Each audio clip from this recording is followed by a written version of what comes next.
Salut mon gars, moi c'est Mike. Tu dois sûrement savoir qui je suis vu que je suis un petit peu un gros ouf en surf. Tout le monde parle de moi.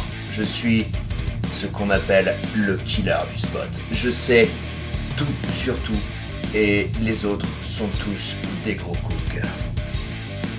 Alors aujourd'hui j'ai décidé de t'apprendre encore un petit peu plus la vie et du coup je vais t'expliquer toutes les composantes d'une board.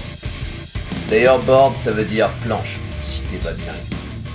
Allez, c'est parti.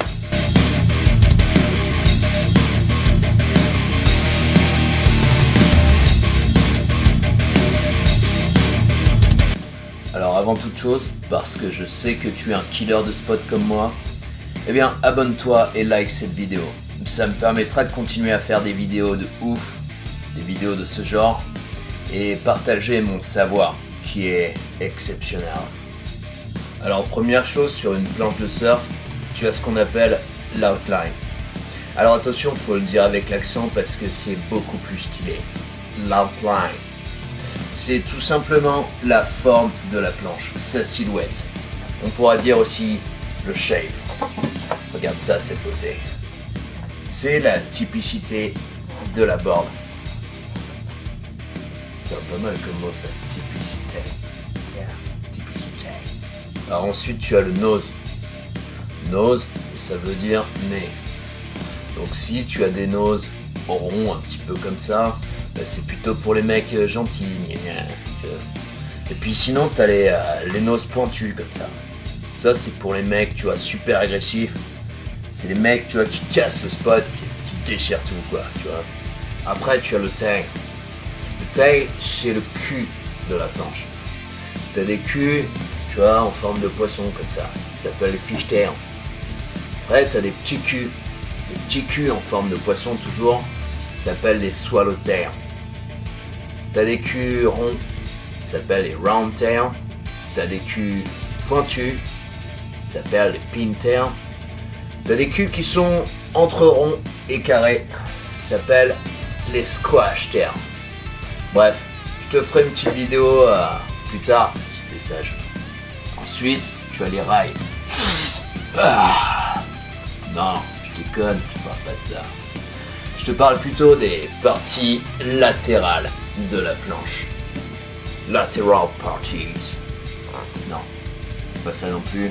On dit rails. Ils sont soit arrondis pour dégager de l'énergie, soit pincés pour évacuer l'eau. Water. Oh, water. Après, le pont, le deck, c'est le dessus de la board. Et ensuite, la carène, c'est le dessous de la planche. Qui peut être d'ailleurs soit un petit peu plat, soit un petit peu creusé. C'est ce qu'on appelle le concave. Après, tu vois, tu as la latte. Tu vois, c'est ce machin là au milieu de ta planche. Et ben, c'est pour apporter de la solidité à ta board. Tu vois, par exemple, sur les planches de surf de gros, parfois tu en as deux. Mais ça, vraiment, c'est pour les mecs, tu vois, qui posent les cojones sur la table. Les mecs qui ont des balls, tu vois, les big balls. Alors regarde, ça c'est quoi? Ben, c'est des plugs. Et dans les plugs, bah, tu mets des dérives. Alors tu peux en mettre de différentes manières. Tout d'abord il y a le thruster. Thruster c'est 3 dérives. 1, 2, 3. 3 fins. Ça c'est si tu veux de la maniabilité. Okay? Sur les shortboards, sur ce type de surf un peu agressif. Sinon tu as le quad. Le quad c'est 4 dérives. Ok? 1, 2, 3, 4. Ok? T'en mets pas une cinquième. Sinon t'es un gros cook.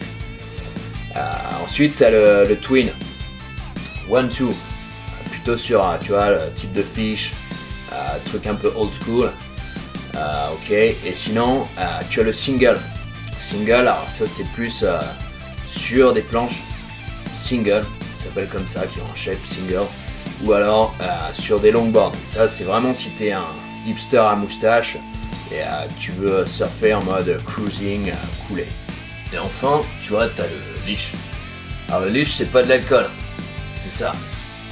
Et ça, c'est un fil que tu accroches à ta cheville arrière, hein, pas celle de devant, sinon t'es un gros cook. Et ça te permet de pas aller chercher ta board à la rame au bord à chaque fois que toi tu vas tomber de ta planche comme une merde. Ok, moi je tombe pas, je casse le spot. Alors je te montre. Tu vois.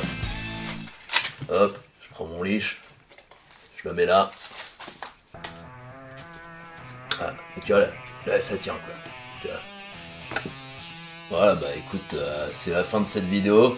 Alors oublie pas de la liker et surtout de la partager parce que sinon la prochaine fois qu'on se croise à l'eau, je te montrerai comment moi j'utilise mon leash, à quoi ça me sert. Je peux te dire, c'est efficace. Allez, bisous.